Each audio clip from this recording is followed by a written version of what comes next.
Hi guys, welcome to Tara V03P. நம்ம இன்றைக்கி என்ன பார்க்க போகிறோன்னா புட்டிங் எக் கிரேவி. வாங்க வீடியோக்குள்ளே போகலாம். இப்போ வந்து நம்ம எக் பேட்டர் ரெடி பண்ணிக்கலாம். அதுக்கு தேவையான பொருட்கள் உப்பு, மஞ்சத்தூள், மிளகாய்த்தூள் அண்ட் பெப்பர் பொடி.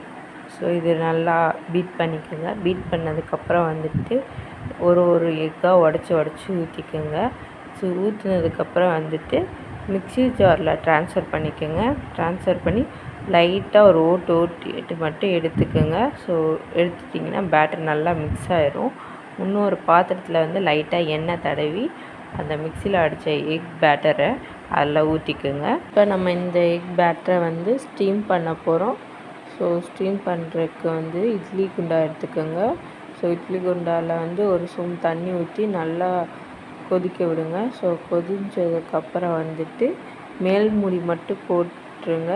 ஸோ போட்டதுக்கப்புறம் நம்ம இந்த எக் பேட்டர் இருக்குல்ல, அது மேலே வந்து வச்சுருங்க. வச்சதுக்கப்புறம் வந்து மூடி வச்சுருங்க. ஒரு 20 மினிட்ஸ் நல்லா குக் ஆகட்டும் எக்கு. ஸோ குக் ஆனதுக்கப்புறம் எப்படி இருக்குன்னு உங்களுக்கு காட்டுறேன் வாங்க. இப்போ ஒரு மேஜிக் பார்க்கலாம்.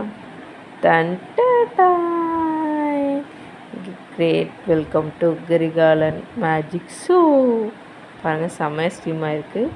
கேஸ் ஆன் பண்ணிவிட்டு கடாயை வச்சுட்டு தேவையான அளவு எண்ணெய் ஊற்றிட்டு சீரகம், பெப்பர், வரமல்லி, சோம்பு, பூண்டு, இஞ்சி எல்லாத்தையும் நல்லா ஆட் பண்ணி நல்லா வதக்கி விட்டுக்குங்க. ஸோ வதக்கினதுக்கப்புறம் சின்ன வெங்காயம் கொஞ்சம் அதையும் நல்லா வதக்கி விட்டுக்குங்க. வதக்கினதுக்கப்புறம் வந்துட்டு கொஞ்சம் கசகசா சேர்த்துக்குங்க. கசகசா வந்து ஆப்ஷனல் தான், இருந்தால் ஆட் பண்ணிக்கோங்க.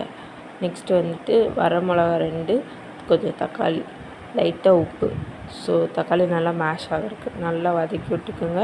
வதக்கினதுக்கப்புறம் அரை மூடி தேங்காய் வந்து துருவி ஆட் பண்ணிக்கோங்க. ஸோ அதையும் நல்லா கிண்டி விட்டுக்குங்க. கேஸ் ஆஃப் பண்ணிக்கோங்க. கூல் ஆகட்டும். கூல் ஆனதுக்கப்புறம் வெயிட் பண்ணுவோம். வந்து எக் நல்லா ரூம் டெம்பரேச்சருக்கு வந்ததுக்கப்புறம் அதை நல்லா வந்து கட் பண்ணி எடுத்துக்கோங்க. ஸோ கட் பண்ணி எடுத்தால் இந்த மாதிரி கேக் மாதிரி வரும்.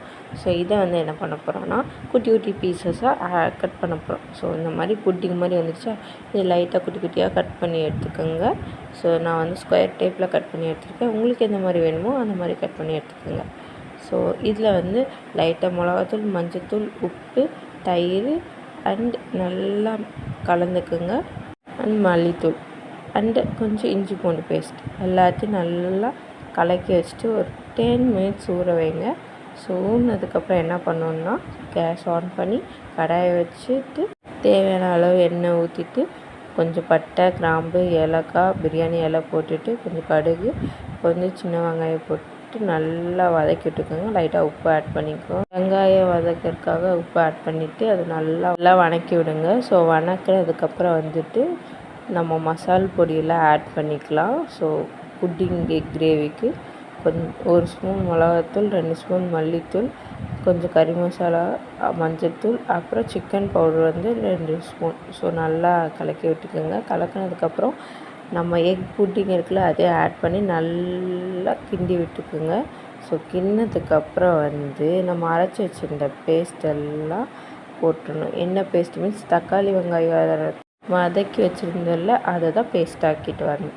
ஸோ அந்த பேஸ்ட்டை இதில் ஆட் பண்ணி தேவையான அளவு தண்ணி ஊற்றிக்கோங்க. ஸோ உங்களுக்கு எவ்வளோ தேவையோ அவ்வளோ ஊற்றிட்டு தேவையான அளவு உப்பு போட்டுக்கோங்க. ஸோ நம்மளோட டிஷ் ரெடி. வாங்க சர்வ் பண்ணிடலாம். Pudding egg gravy ready. உங்களுக்கும் ரொம்ப பிடிக்கும்னு நினைக்கிறேன். மறக்காமல் இந்த ஸ்டைலில் கண்டிப்பாக ட்ரை பண்ணுங்கள். ட்ரை பண்ணிவிட்டு கமெண்ட்டில் சொல்லுங்கள் எப்படி இருந்துச்சு. இது சப்பாத்திக்கு, தோசைக்கு அல்டிமேட்டாக இருக்கும். ஸோ மறக்காமல் ட்ரை பண்ணி பாருங்கள். நாங்களும் சாப்பிட்டு பார்த்தா, என் ஃபேமிலியும் சாப்பிட்டு பார்த்துச்சு, ரொம்ப நல்லா இருந்துச்சு சொன்னாங்க. அண்ட் எனிவே இந்த வீடியோ இதோட முடிச்சிச்சு. ஐ ஹோப் ஸோ இந்த வீடியோ உங்களுக்கு ரொம்ப பிடிச்சிருக்குன்னு நினைக்கிறேன். ஸோ வேறு ஒரு வீடியோவில் வேறு மாதிரி ஒரு ஸ்டைலில் செஞ்சு பார்க்கலாம். Take care, bye bye from Dharani.